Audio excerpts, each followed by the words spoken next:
是，这反是。 Ở cuối tập 5, trong khi Vương Lâm còn đang luyện chế pháp bảo thì ở một nơi khác, Tức Mặc lão nhân đã tới tìm gia tộc họ Đằng trả thù giúp đệ tử mình. Thời gian qua đi, Vương Lâm vẫn đang trong quá trình luyện chế và dần dần làm theo lời Tư Đồ Nam, anh ấy cũng khống chế được phi kiếm. Sau đó, thanh phi kiếm kia từ màu xanh nõn chuối màu sắc cũng dần thay đổi, cuối cùng nó đã trở thành màu xanh lam. Cứ thế, Vương Lâm đã thành công luyện chế phi kiếm và thu nó làm của mình. Cầm phi kiếm trong tay, anh ấy vui sướng vô cùng. Rất nhanh, sau khi luyện chế xong, Vương Lâm đã liền đi ra ngoài tìm Trương Hổ. Chuyển cảnh tới một nơi khác, Trương Hổ lúc này vẫn đang trên đường đi tìm Muôn Nhân Sâm. Thế nhưng, đang đi trên đường thì ở phía trước xuất hiện một đám người tới chặn anh ấy lại. Rất nhanh, Trương Hổ đã liền bỏ chạy. Ở phía sau, đám người kia vẫn đang truy đuổi anh ấy hết sức gắt gao, từng mũi kiếm cũng không ngừng lao tới. Cuối cùng, khi anh ấy chạy được một đoạn thì thân thể bất chợt dừng lại, vì ở phía xa, tất cả ngõ ngách đã bị bịt kín. Bây giờ, Trương Hổ mới nhận ra đây chính là cái bẫy của đám người Đằng gia, bởi vì bọn họ không muốn ai biết được nên đã lùa anh ấy ra chỗ không người. Trước tình thế bị bao vây tứ phía, Trương Hổ có chút sợ hãi. Còn ở một nơi khác, trong khi Vương Lâm đi tìm Trương Hổ thì anh ấy cũng gặp chuyện tương tự. Từ bốn phía, một đám người áo vàng đã liền bao vây anh ấy lại. Không những thế, từ trên không trung, thân hình Đằng Lệ cũng liền rơi xuống.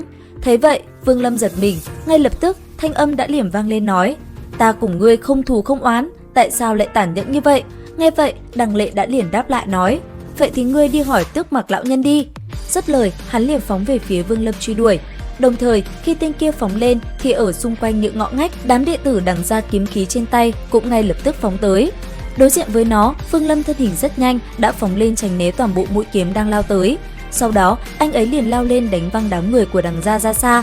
Tuy nhiên, trong lúc Vương Lâm đang chiến đấu với đám người kia thì ở phía xa, Đằng Lệ thân hình đã lao tới.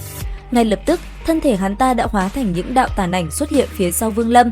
Sau đó một chưởng đánh tới, hắn ta và Vương Lâm đã cùng nhau so thân pháp vô cùng quyết liệt, từng đòn va chạm làm kinh khí cùng đất đá tung bay tứ tán. Lúc này, Tư Đồ Nam bên trong Vương Lâm quát lớn nói: "Không hay, tiểu tử mau chạy đi, tên kia tuổi còn trẻ mà đã đạt đến trúc cơ hậu kỳ." Nghe vậy, Vương Lâm mặt liền biến sắc, biết đối thủ mạnh hơn, Vương Lâm cũng liền bỏ chạy. Thấy vậy, tên kia cười gian xảo, sau đó thân hình hắn vọt lên không trung, lấy hắn làm trung tâm, ảnh kiếm rất nhanh đã huyễn hóa. Chỉ trong tích tắc, từ trên trời cao, hàng vạn thanh kiếm đã liền phóng xuống hướng về phía Vương Lâm đang chạy trốn.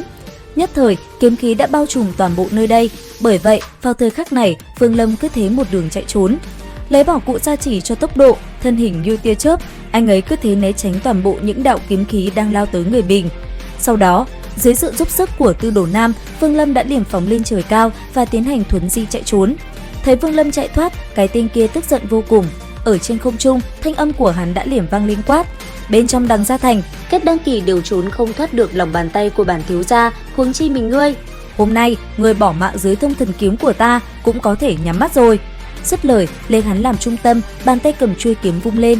Nhất thời, một thanh cự kiếm khổng lồ đã liền hiện ra, khiến sấm sét bao phủ đầy trời. Cuối cùng, từ trên trời cao, thanh cự kiếm kia đã liền bổ xuống đỉnh đầu của Vương Lâm. Rất may, đúng vào khoảnh khắc cự kiếm chuẩn bị bổ tới, thì Tư Đồ Nam đã dùng toàn lực giúp Vương Lâm thuấn di đến một nơi xa nhất, tránh thoát hoàn toàn khỏi Đằng Lệ. Chứng kiến chuyện này, Đằng Lệ vô cùng tức giận. Ngay lập tức, hắn ta đã liền toàn lực phóng tới đuổi theo Vương Lâm. Thế nhưng, Đằng Lệ càng đuổi theo trong lòng càng kinh hãi. Tuy tốc độ của hắn đã nhanh vô cùng, thế nhưng vẫn không đuổi kịp đối thủ.